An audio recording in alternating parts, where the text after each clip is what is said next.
आकाशवाणी के सभी श्रोताओं को हमारा प्यार भरा नमस्कार। श्रोताओं, सर्दी की आहट जो है वो हमें महसूस हो रही है।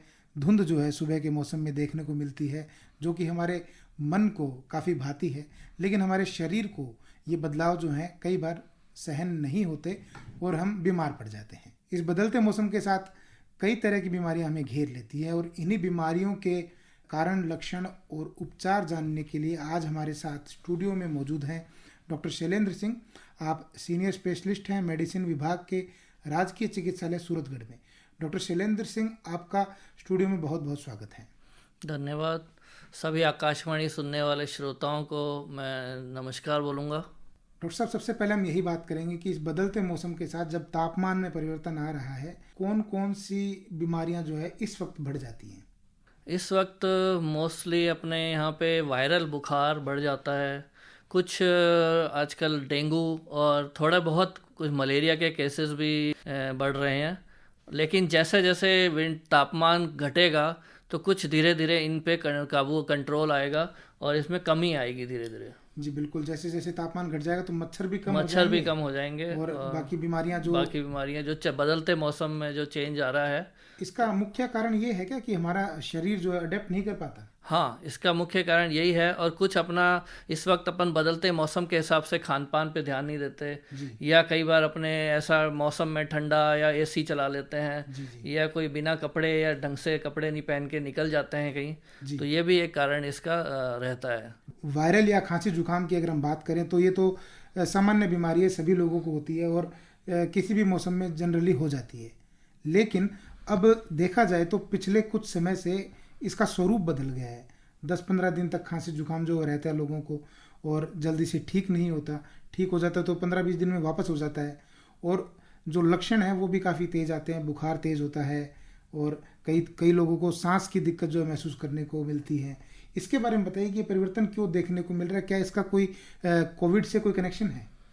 कोविड से तो कनेक्शन मैं नहीं बोलूँगा इसका, लेकिन धीरे धीरे अपने इम्यूनिटी डाउन होने की वजह से और वायरस के जो स्ट्रेन हैं उसमें थोड़ा परिवर्तन होने की वजह से जो वायरल बुखार है ये थोड़ा लंबा रहने लग गया है।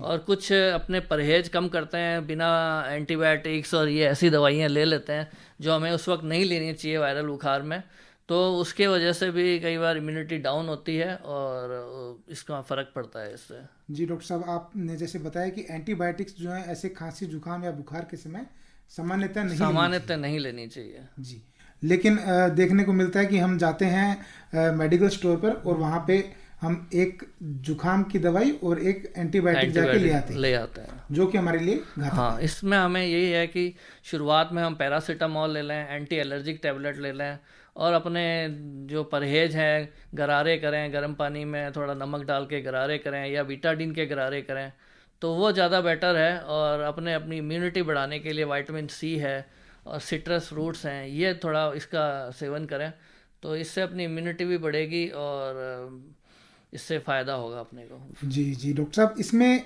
जो खांसी बुखार की हम बात करें तो इसमें कब जो है चिंता का विषय बन जाता है, कब हमें घबराना चाहिए कि भाई अब जो है मामला सीरियस है? इसमें हमें सामान्यतः तो ये लगभग ठीक हो जाता है, लेकिन जो लोग हैं जिनको सांस की प्रॉब्लम होने लग जाती है, खांसी में ब्लड आने लग जाता है या बुखार काफ़ी तेज आता है और बुखार गोली देने पे भी उतर नहीं रहा है और उसको कोई साथ में लूज मोशन, डायरिया, दस्त लग जाते हैं, तो हमें थोड़ा सचेत, या उसको वोमिटिंग, उल्टियाँ आने लग जाती है, तब हमें सचेत होना चाहिए।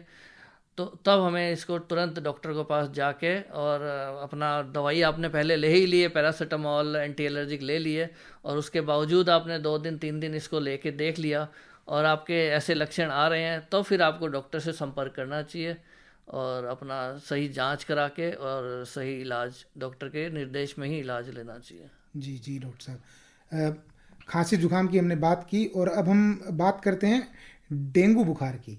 डेंगू जो है आज हम देख रहे हैं कि अखबारों में भी पढ़ते हैं और सभी जगह सुनने को मिल रहा है कि बहुत ज़्यादा केसेस आ रहे हैं। और किस तरह डेंगू जो है वो फैलता है, कैसे होता है?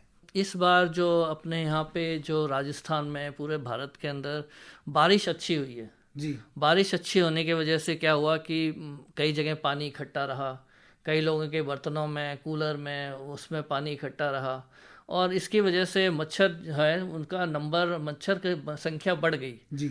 और उसके बढ़ने की वजह से ये जो है डेंगू के केसेस और ये धीरे धीरे बढ़े हैं। बारिश का वजह से इस बार मेन रहा। और दूसरा ये रहा कि जो डेंगू का मच्छर है ये एक एडीज नाम का मच्छर होता है जी। जो कि ये दिन में काटता है। अच्छा। ये सुबह 6 बजे से लेकर शाम को 6 बजे तक इसका मतलब मेन काटने का टाइम ये रहता है। इसका मतलब जब हम सो रहे हैं तो उस वक्त इसके काटने की संभावना कम है। हाँ, उसके संभावना कम रहेगी जी। और ऐसा भी सुनते हैं कि इसकी जो उड़ान है काफी ऊंची नहीं होती, पैरों पे ज्यादा काटता है और ऊपर की मंजिलों पे नहीं पहुंचता। हाँ, इसकी उड़ान ऊंची नहीं, ज़्यादा ऊंची नहीं होती है और ये नीचे लो फ्लाइंग है। तो अपने को थोड़ा ये ध्यान रखना चाहिए कि कोई ऐसे टेबल हैं, कुर्सी हैं, ऐसे अपने घर में कोई सामान रखा हुआ है तो वहाँ पे कोई अपना स्प्रे करें या उसको सामान कम से कम रखें जिससे कि ये मच्छर और वहाँ पे इकट्ठा नहीं हो और अपने को असर नहीं डालें, उसका काटे नहीं। इस मच्छर का भी मतलब काटने पर जो प्रतिक्रिया है वो भी सेम होती है जैसे बाकी मच्छरों से होती है? हाँ, बाकी सेम ही होती है। इस पे भी, काटने पे भी सेम मच्छर पे प्रतिक्रिया होती है इसके अंदर भी।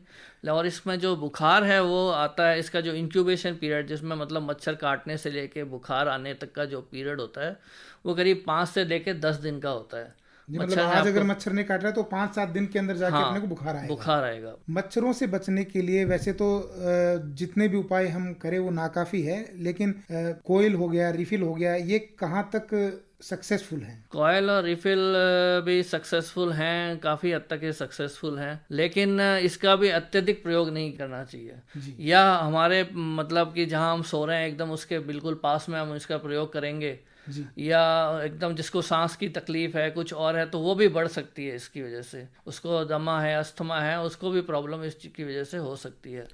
तो हम इसका उपयोग करें, लेकिन एक थोड़ी दूरी बनाकर, 10-15 फुट की दूरी बनाकर इसका प्रयोग करें और अपने जो घर के जो खिड़कियां हैं, दरवाजे हैं, ये जालीदार रखें, इनको बंद रखें और दिन में सुबह एक कोई स्प्रे कर दें, मच्छर एंटी मस्कीटो वाला थोड़ा बहुत स्प्रे कर दें और यही ध्यान रखें मेन। जी जी बिल्कुल। डॉक्टर साहब, डेंगू हो जाने पर कौन कौन से लक्षण जो देखने को मिलते हैं? शुरुआती लक्षण क्या रहते हैं? डेंगू हो जाने पे जो मेन लक्षण होते हैं वो ये होता है, बहुत तेज बुखार आता है। जी।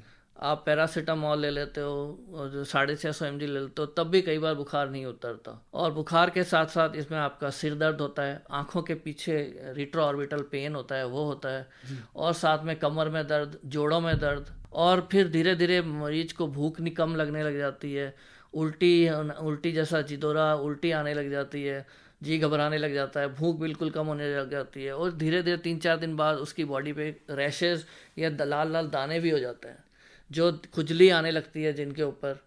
खुजली आने के बाद उसमें कई बार अगर डेंगू ज़्यादा बढ़ जाता है, ज़्यादा हो जाता है, तो कई बार नाक से खून आने लग जाता है, मसूड़ों से खून आने लग जाता है, प्लेटलेट्स कम हो जाते हैं तो मसूड़ों से खून, नाक से खून, छाती के अंदर पानी इकट्ठा हो जाता है या पेट के अंदर थोड़ा पानी इकट्ठा होने लग जाता है, और लीवर में सूजन आने की वजह से के जो लीवर के मार्ग का एंजाइम होते हैं वो बढ़ जाते हैं और वो कुछ खाने की इच्छा नहीं करती और उसको उल्टी का बार बार उल्टी जैसा महसूस होता है, तो उससे भी उसका खान पान बिल्कुल बंद हो जाता है। तो इसमें मरीज को ये है कि उसको रेस्ट करना चाहिए, जो 7 से 10 दिन इसको ये टाइम है तो उसको रेस्ट करे और पर्याप्त मात्रा में लिक्विड का सेवन करें।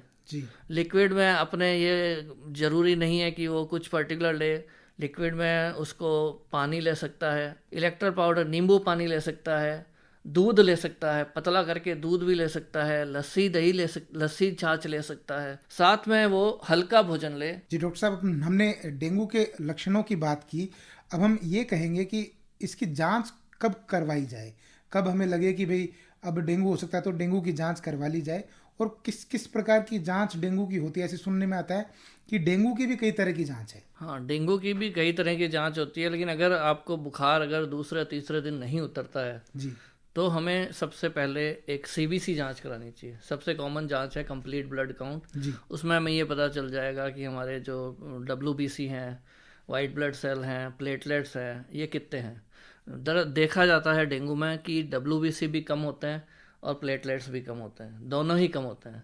और साथ में इसमें अपने को लीवर फंक्शन टेस्ट की जांच करानी चाहिए। लीवर फंक्शन टेस्ट में भी लीवर के फंक्शन SGOT, SGPT ये बढ़ जाता है। और साथ के अंदर अपने को एक डेंगू का कार्ड टेस्ट आता है, NS1, IgM और IgG, जी ये हम करवा सकते हैं। ये हमारे आसानी से हो जाता है टेस्ट।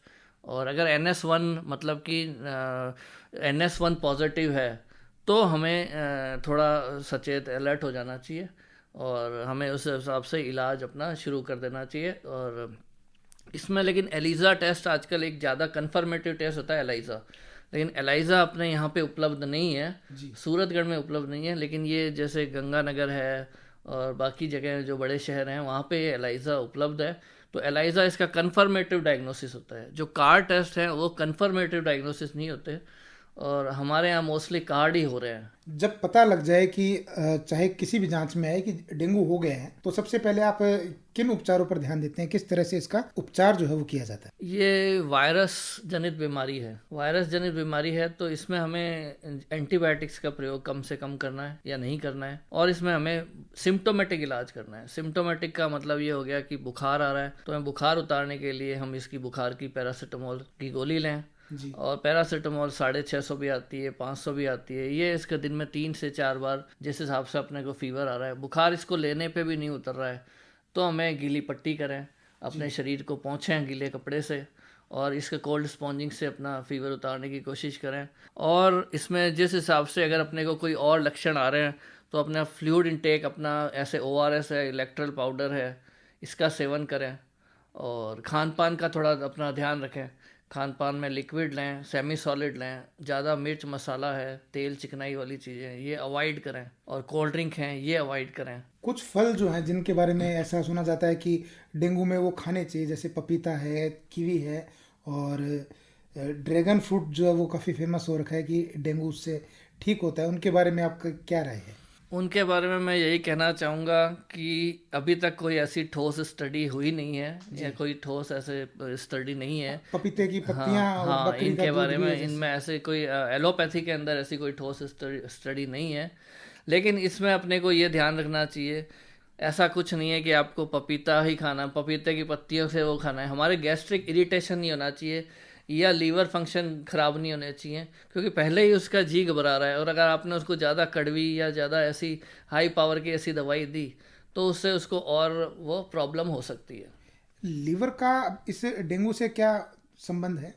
लीवर का संबंध है कि जो वायरस होता है ये लीवर पे भी इसका इफेक्ट अटैक होता है इसका, और इससे OTPT जो होता है वो बढ़ जाता है। जी, एक जो लक्षण जो डेंगू का बताते हैं वो डिहाइड्रेशन को भी हम बताते हैं, तो उसके लिए कुछ विशेष ध्यान में, जैसे आपने बताया ORS वगैरह लेते रहें, तो कैसे पता चले कि डिहाइड्रेशन के लक्षण हो गए हैं? क्या लक्षण रहेंगे? डिहाइड्रेशन के लक्षण हो गए हैं तो उसका BP डाउन होगा, उसकी जो जीभ होगी, टंग होगी, वो ड्राई हो जाएगी, उसको चक्कर आने लग जाएंगे।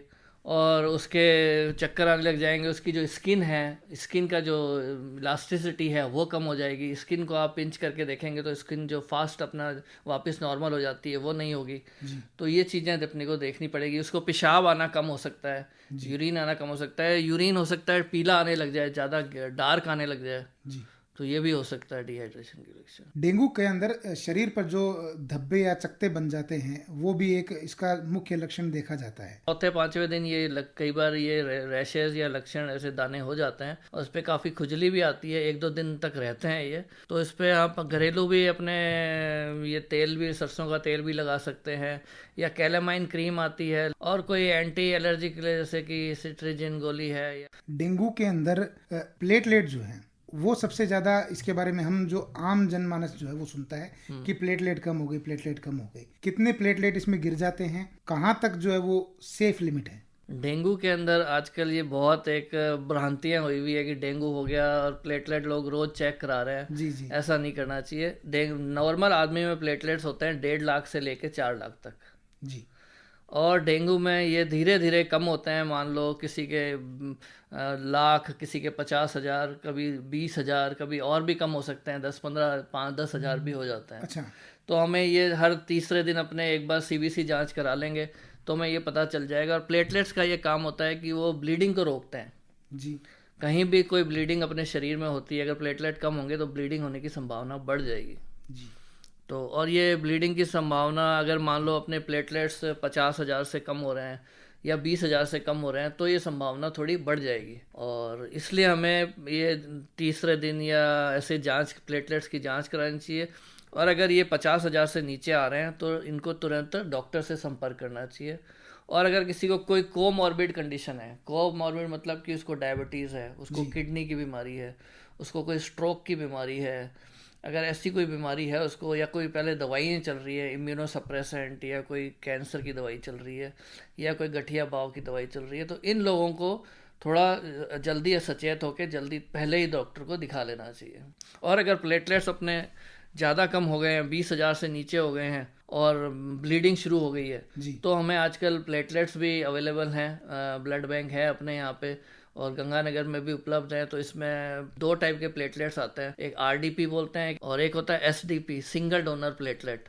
तो सिंगल डोनर प्लेटलेट होता है, इसमें आपके प्लेटलेट्स ज़्यादा बढ़ते हैं, और जो आरडीपी होता है ये थोड़ा सस्ता होता है, और इसमें अपने जो प्लेटलेट्स हैं इसमें भी प्लेटलेट्स बढ़ जाते हैं, लेकिन इसमें थोड़ी कम बढ़ते हैं उसके, लेकिन ये सस्ता होता है और ये इजीली उपलब्ध है, हर जगह उपलब्ध है। तो आरडीपी भी अपने लगवा सकते हैं अगर 20,000 से कम है।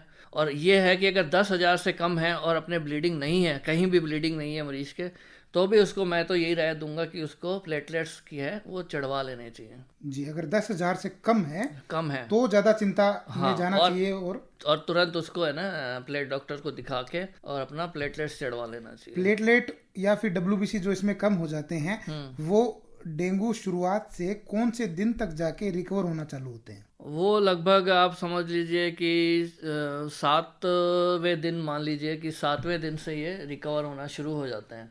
और ये पर्सन टू पर्सन वेरी करता है, किसी के अंदर ये चीज़ 2 दिन पहले भी हो सकती है और किसी के अंदर 2 दिन बाद भी ये। डेंगू के अंदर एक जो मुख्य लक्षण है हाथ पैरों का दर्द होना, जो कि डेंगू ठीक होने के बाद भी काफी लंबे समय तक घुटने या फिर जोड़ जो भी है उनमें दर्द रहता है, उसका क्या कारण है? उसका ये कारण है कि डेंगू की वजह से जो अपने वीकनेस आई है, कमजोरी आई है, और एंटीजेंस का जो जिसने हार्मफुल अपने इफेक्ट किया है, तो उसकी वजह से ये कमजोरी, अपने फ्लूइड का कमी आ गई, अपने बॉडी के अंदर पानी की कमी आ गई, इलेक्ट्रोलाइट्स की कमी आ गई, अपना खान पान कम हो गया, अपना इतना खा नहीं पाए, अपना रेस्ट्रिक्शन हो गया लीवर फंक्शन की वजह से। तो जो कमजोरी आ जाती है उसकी वजह से ये, इसके कुछ साइड इफेक्ट हैं, वो कुछ दिन तक रहते हैं। साइड इफेक्ट्स ऐसे तो नहीं है जो स्थायी रहे?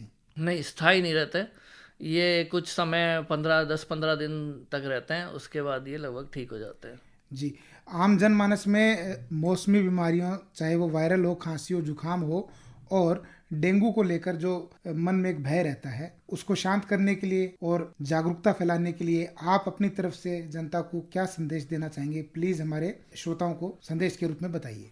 मैं जनता को यही संदेश देना चाहूँगा कि डेंगू से कोई घबराए नहीं जी, अपना ध्यान रखें, अपने परिवार वालों का ध्यान रखें, उनको अच्छा खाने को दें, उनका हाइड्रेशन मेंटेन करें, पानी की कमी नहीं होने दें, उनको आप लिक्विड अधिक मात्रा में दें, उनको हल्का भोजन दें, उनको फ्रूट्स दें, उनको जूस दें, और आप इतना नहीं घबराएं, डॉक्टर से संपर्क करें। अगर आपको लग रहा है 50,000 से कम है तो आप तुरंत डॉक्टर को संपर्क करें और अपना रेस्ट करें, आराम करें, और सबसे बड़ी बात, चिंतित ना हो। इसका इलाज है और सब लोग लगभग ठीक होकर घर जा रहे हैं। लगभग ठीक होकर जा रहे हैं। जी, एक सवाल डॉक्टर साहब मेरा रह गया था कि डेंगू के अक्सर देखा जाता है एक ही घर में सारे पेशेंट बहुत सारे आ जाते हैं, तो क्या ये आपस में रहने से ऐसे फैलता है या फिर एक ही मच्छर वो सबको एक साथ खा जाता है? हाँ, ये एक घर में कई बार ऐसा होता है कि 2-2, 3-3 भाई बहन, दोनों भाइयों को हो गया, माँ बाप को हो गया। इसका कारण ये हो गया कि जो डेंगू का एडीज मॉस्किटो है और उसके अंदर वायरस, जो फ्लेवी वायरस जो इसके अंदर होता है, वो वहाँ उनके घर में है। तो और वो मच्छर अगर मान लो किसी डेंगू पेशेंट को काटता है, वो डेंगू के पेशेंट को काट के वो किसी और जो नज़दीक में कोई बैठा है, सो रहा है, उसके भी अगर काट देता है तो उससे होने की संभावना रहती है। तो मैं ये कहूँगा कि जो कोई डेंगू पेशेंट है तो वो अपना एक जगह रेस्ट करे और मच्छरदानी का भी प्रयोग करे, और आसपास कोई ऐसा है मच्छर कम रहने दें, मच्छरों की संख्या को घटाएं। और ये है कि इससे एक जगह है तो वहाँ पे डेंगू का मच्छर है तो वो औरों को भी करने की संभावना पूरी रहती है। जी, डॉक्टर साहब, आप स्टूडियो में पधारे और हमारे श्रोताओं को इतनी महत्वपूर्ण जानकारी दी, इसके लिए आपका बहुत बहुत धन्यवाद। धन्यवाद आपका नवीन जी।